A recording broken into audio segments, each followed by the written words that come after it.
नमस्कार, मैं मोहम्मद आसिफ और आप देख रहे हैं SPN 9 न्यूज़। फिर से एक बार बीजेपी के कैबिनेट के अंदर भूचाल तो मच ही रहा है, लेकिन 2024 के चुनाव से पहले बीजेपी के कई ऐसे सांसद हैं, मंत्री हैं जो बीजेपी या मोदी सरकार पे ही सवाल उठा रहे हैं। ऐसे में जानकार ये कह रहे हैं कि बीजेपी के लिए जितना विपक्ष मुसीबत नहीं है, जितना राहुल गांधी, केजरीवाल या फिर अखिलेश यादव टेंशन नहीं है, उससे ज़्यादा उनके अपने ही परेशानी खड़ा कर रहे हैं। जिनमें से एक सबसे आगे नाम आ रहा है वरुण गांधी का, दूसरा नितिन गडकरी जी का और बहुत सारे फहरिस्त हैं। आज 2024 के चुनाव से पहले हम यही जानने की कोशिश करेंगे, क्या जो कांग्रेस का हाल हुआ, क्या बीजेपी का तो नहीं होने वाला है वो अंतर्कलह को लेकर? क्या जो कांग्रेस के नेता इस्तीफे पर इस्तीफा दे रहे थे, क्या वो बीजेपी में स्थिति तो पैदा नहीं हो जाएगी 2024 के चुनाव से पहले? क्योंकि इन दिनों जब से वरुण गांधी के बयान आए हैं, बार बार उसको लेकर सोशल मीडिया पर चर्चाएं शुरू हो गई हैं कि वो शायद राहुल गांधी के बोली बोल रहे हैं, कांग्रेस के सुर में सुर मिला रहे हैं। इसके क्या वजह? आज का बड़ा बयान आया है वरुण गांधी का, जो आप दर्शकों को बता दूं। एक तो वो नेहरू जी की तारीफ कर रहे हैं और नेहरू जी का कैसा बचपना बीता, कहां कहां पढ़ाई की, कितनी तकलीफें झेली उन्होंने, उन चीज़ों की वो तारीफ कर रहे हैं और कह रहे हैं कि मोदी सरकार इनको इग्नोर कर रही है। यानी कि आज देश में गरीबी है उसको नहीं समझ पा रहे हैं, बेरोजगारी है नहीं समझ पा रहे हैं। तो दर्शकों, अब वो वक्त आ गया समझने का कि नितिन गडकरी को आखिर धमकी क्यों मिली। क्या वो आवाज़ उठा रहे थे, काम बेहतर कर रहे थे इस वजह से? और वरुण गांधी का क्या होगा 2024 से पहले, ये जानने की कोशिश करेंगे। और ये जानने के लिए राहुल सर इस वक्त मेरे साथ मौजूद है। पहले उनसे ही समझने की कोशिश करते हैं। दो सवाल है। एक सवाल तो सबसे पहला अहम ये है राहुल सर कि नितिन गडकरी जो बार बार उनकी तारीफ हो रही थी कि वो बेहतर काम करते हैं, शानदार काम करते हैं, एक्सप्रेस वे शानदार बनाया, और खुद भी वो कसम खाकर बताया उन्होंने कि भाई हम जो बोलेंगे वो करेंगे। और बीजेपी के मंत्रियों के लिस्ट में भी अगर आप देखेंगे तो सबसे बेहतर नितिन गडकरी जी निकलते हैं। इसके बावजूद उनको जान से मारने की धमकी मिलती है, ये धमकी मिलती है। जानकार कहते हैं कि बीजेपी उनका पत्ता काट देगी। ये तमाम जो सवालें हैं क्यों पैदा हो रहे हैं? देखिए, सबसे पहले तो मैं नितिन गडकरी जी का जिक्र करूं तो केंद्रीय मंत्री हैं, सड़क परिवहन मंत्री हैं। और अगर आप देश भर की सड़कों को आप देखेंगे तो लग रहा है कि भाई वर्ल्ड क्लास की सड़कें उन्होंने बनाई है। जिस तरीके से एक्सप्रेसवे तैयार किया गया है, लोगों की हर एक दिक्कत, यहाँ तक कि अगर मैं बात करूँ तो जिस तरह से हम देख रहे हैं कि पॉल्यूशन जैसी चीज़ें हमारे देश में बढ़ रही है, उसको खत्म करने का काम किया है। तो मोदी सरकार में नितिन गडकरी एक ऐसे मंत्री जो लगातार न सिर्फ काम कर रहे हैं बल्कि जनता को तमाम सुविधाएं दे रहे हैं। और देखिए, सबसे बड़ी बात क्या है कि नितिन गडकरी जैसे नेताओं का अगर हम जिक्र कर लें तो उन्होंने कभी ये नहीं कहा कि मुझे ये बनना है या मुझे वो बनना है। उनका काम केवल काम पर ही फोकस रहा। और देखिए, धमकी की बात जो निकलकर सामने आ रही, मैंने भी कई खबरें उनकी पढ़ी है, तो विरोधी जो, या मैं अगर कहूं विरोधी पक्ष या इस तरह से जो उनके विरोधी हैं, वो कहीं ना कहीं नितिन गडकरी को ना काम करने दे रहे हैं और ना खुद जो है वो कर रहे हैं। और देखिए, इस तरीके से तमाम, मैं बात करूं बीजेपी के कई नेता मंत्री, उनको धमकी मिल चुके हैं। चाहे साध्वी प्रज्ञा की बात करें, प्राची सिंह ठाकुर की बात करें, नितिन गडकरी को मांग करें। हालांकि घंटे भर के अंदर ही पता चल गया कि नितिन गडकरी को धमकी देने वाला कौन है, क्योंकि इनके पास पूरा सैन्य बल मौजूद रहता है, पूरी सेल मौजूद रहती है। तो ऐसे में ये देखा जा रहा है कि आज जिस तरीके से बीजेपी में बहुत कम ऐसे मंत्री हैं जो काम करने वाले हैं, लेकिन कहीं ना कहीं उनकी सिक्योरिटी को लेकर भी वाकई सवाल खड़ा होता है। देखिए, कुछ वक्त पहले प्रधानमंत्री नरेंद्र मोदी की सिक्योरिटी में बहुत बड़ी चूक हुई और पीएम मोदी की एक दिन का जो खर्चा है वो करोड़ों रुपए सिक्योरिटी का। तो कहीं ना कहीं ये देखा जा रहा है कि जिस सिक्योरिटी की आप बात करते हैं, जिस सिक्योरिटी की आप ताल ठोकते हैं, वो सिक्योरिटी कहीं ना कहीं क्यों फेल होती नजर आ रही है। तो ऐसे में कहीं ना कहीं सिक्योरिटी बढ़ाई जानी चाहिए। और इस तरह से जो अपराध का जाल बनाया जा रहा है, चाहे मैं बात कर लूं भारत से पाकिस्तान या सऊदी, दुबई, और उस कनेक्शन को कहीं ना कहीं पकड़ना चाहिए ताकि इस तरह की घटनाएं ना हो सके। एक सवाल और है राहुल सर, ठीक है, सुरक्षा में तो खैर बहुत बिल्कुल सही कहा आपने, कोई शक नहीं है।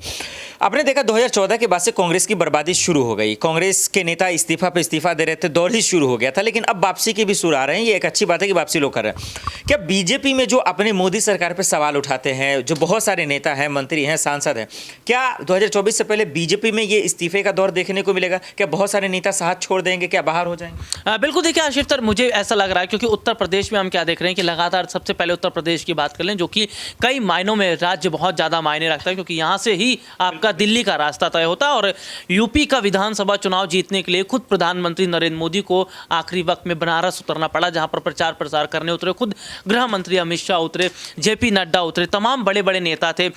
मैं यहाँ पर अगर बात करूँ तो जिस तरीके से हमने देखा देखा कि यूपी का विधानसभा चुनाव किसी तरीके से जीत लिया। लेकिन अभी के चुनावों की अगर हम बात करें, अभी के हिसाब को देखें, तो जिस तरह से लग रहा है कि भाई विपक्षी पार्टियों पर अब ज़्यादा फोकस किया जा रहा है और बीजेपी में एक बड़ी बगावत हम दिखते नजर आ रहे हैं। क्योंकि देखिए, अगर बात करें, यशवंत सिन्हा एक वक्त में बीजेपी के थे, कद्दावर नेता माने जाते थे। शत्रुघ्न सिन्हा एक वक्त में बीजेपी के कद्दावर नेता थे।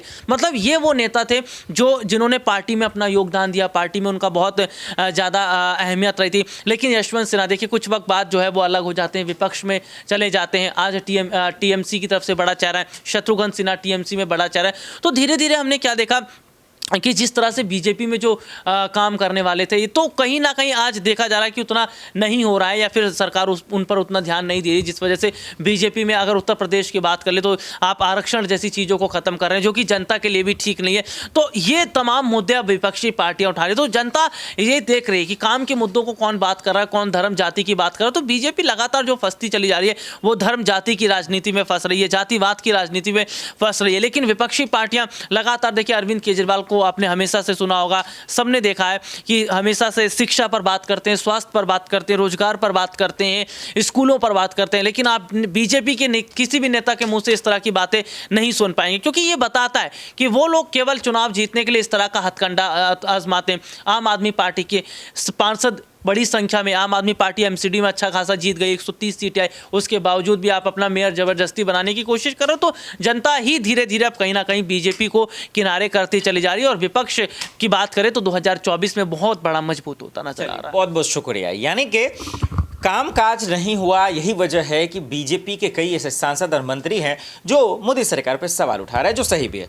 लेकिन एक सवाल जो सबसे अहम सवाल है कि आखिर उन नेताओं को बाहर अगर कर दिया जाएगा बीजेपी से 2024 में, तो आखिर फिर उनका क्या होगा? क्योंकि गुजरात चुनाव के वक्त लगभग 38 यानी 38 विधायकों का जो है बाहर कर दिया गया था, लेकिन उसके बावजूद बीजेपी जीत गई।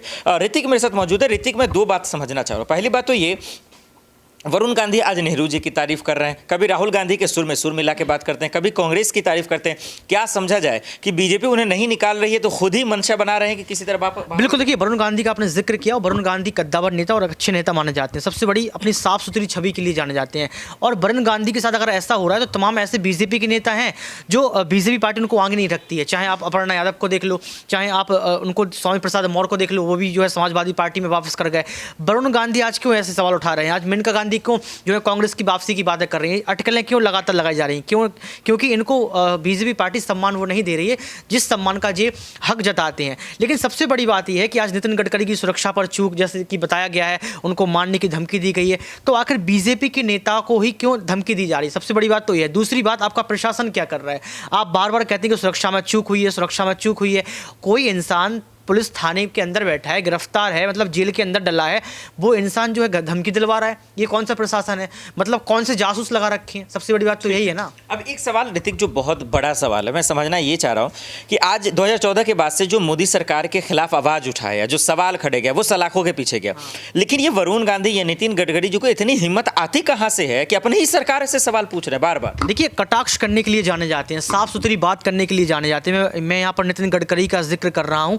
नितिन गडकरी ने साफ तौर पर एक इंटरव्यू में कहा साफ तौर पर कि मैं नागपुर से चुनाव लड़ूंगा, 5 से 10 लाख वोट से जीतूंगा, ना ही चाय पिलाऊंगा, ना ही चाय पीऊंगा, और ना ही पोस्टर लगाऊंगा। यानी कि विज्ञापन की राजनीति को खत्म करने की बात की है वरुण गांधी साफ सुथरी छवि के लिए। अगर कांग्रेस में आएंगे तो प्रेस कॉन्फ्रेंस करेंगे। अभी मेरी तरफ से कोई ऐसा बयान नहीं है, लेकिन लगातार पूछा गया उनसे, किसानों के मुद्दे को लेकर देख लो, लगातार एक के बाद एक मुद्दा वरुण गांधी उठा रहे हैं। क्यों? क्योंकि सरकार को बता रहे हैं कि आप ठीक से काम नहीं करेंगे तो आने वाले समय में आप हार जाएंगे। कहीं ना कहीं सरकार को उनकी छवि को ठीक करने के लिए इस तरीके की बात की जाती है। बहुत बहुत शुक्रिया। यानी कि अब सवाल ये भी है, जो सवाल हमने पूछा, लेकिन सवाल ये भी है कि क्या बीजेपी वाकई में फिर से इन लोगों को मौका देगी? क्योंकि बार बार अपने ही सरकार से सवाल पूछ रहे थे। विपक्ष जहां पे घुटने टेक दिए, वहां पे राहुल गांधी, माफ कीजिए, वरुण गांधी खड़े हो गए। चाहे बेरोजगारी, महंगाई, अग्निपथ स्कीम, अर्थव्यवस्था, डिमोनेटाइजेशन, तमाम चीज़ों को लेकर सवाल पूछते रहे।